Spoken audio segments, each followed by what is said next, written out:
Hey everyone! Welcome to this episode of Draw with Pixar. My name's Scott Morse. I'm a story artist at Pixar, where I've had the opportunity of working on a lot of really fun movies with my friends, like Ratatouille, WALL-E, some of the Cars projects, and the upcoming movie Soul.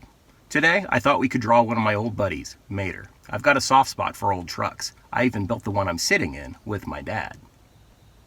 Now, what I really love about old trucks are the really cool pieces of geometry that make them what they are. Their fenders, their headlights, their tailgates, all the little bits that we're going to celebrate about our old buddy Mater when we make him come alive today. We're just going to use a regular number 2 pencil and some paper we can probably steal off our printer. And we're going to remember all the bits about our old buddy that we really, really like. Mater's an existing character, so there's a lot to work with. Now, we're going to work rough, okay? We're going to work rough because we're going to lay another piece of paper over the top of this when we're done and find all of our details again and subtract out the lines that we don't like from our rough. So we're just going to stack shapes. We're going to stack boxes, squares, rectangles, circles, triangles, and we're going to build out Mater's geometry so that he has a little bit of a sense of depth and volume as we work. And remember, working rough allows us to make mistakes. It allows us to find the lines we like, and we do this with the satisfaction of knowing we're going to do another drawing over the top of this, and we can lose those lines that we don't like. Now remember to really think about all the details about Mater that we know and love. Things like his air filter, things like where his wheel wells land, give us kind of landmarks on his body to place other things, like his windows, the slant of his cab, where his little lights might go.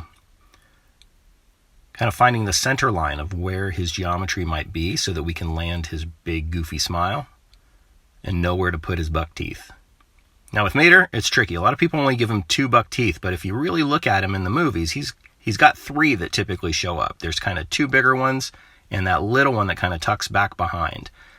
And I don't like to make them just regular old rectangles that are kind of hard-edged. I like to round them out a little bit and soften them, like he's been chewing on metal or something. And again, just try to find all the little details that we can remember. The side view mirrors, because Mater likes to drive backwards. And then that center line helps us place his eyes. And again, with these Cars characters, their eyelids are typically like a zigzag. They're like 2 lines, they're almost like a lightning bolt. And that middle kind of hitch in that lightning bolt kind of gives us a sense of where the center of the windshield might be and where those eyes might land. We want to make those eyes nice and dark because that's where the life of these characters really kind of come out.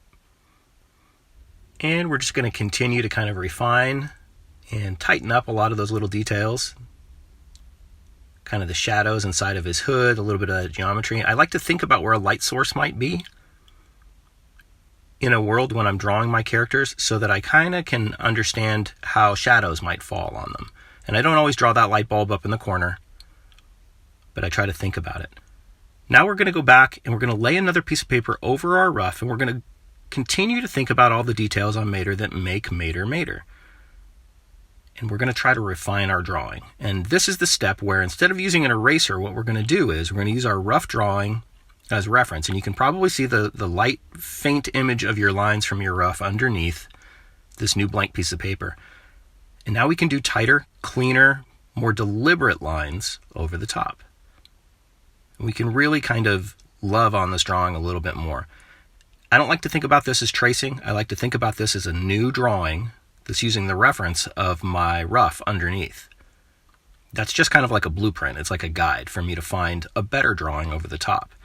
And working this way, you can always go back to that rough and do a new, tighter drawing over the top until you find all of the bits of a new drawing that you really, really do like and appreciate and want to celebrate and show other people. So this new drawing, it really is your chance to kind of go in and play with those details. You know, think about the headlight that's missing on Mater.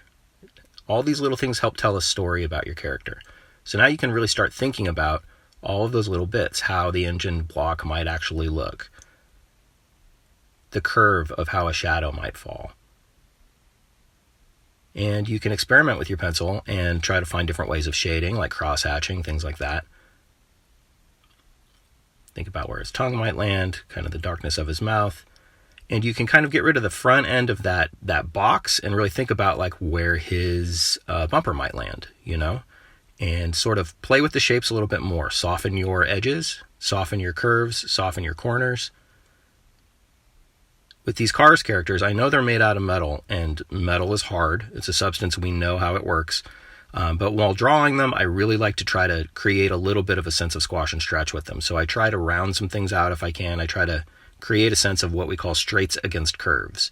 And that's a design aesthetic that kind of helps us add a little bit of life and a little bit of pliability to a character, a little bit of charm, and also a little bit of a sense of motion. Even if they're kind of sitting still, it feels like there's life to them. There's some keep alive. Remember where that light source might hit. Again, we're not going to draw it up in the corner necessarily. We can. But what I want you to do is just try to remember to think about a light source whenever you're doing a dimensional drawing like this, so that you can kind of understand how the depth of that world might work. Now, when you feel like you've hit a stopping point and you're happy with your drawing, don't forget to sign it. We really want to know who did that awesome piece of artwork. And if you're on social media, definitely jump on board and tag your drawing. The hashtag is #DrawWithPixar. We really hope you've enjoyed this Draw with Pixar tutorial, and we hope you're staying safe and healthy and enjoying your time with your family. Take care.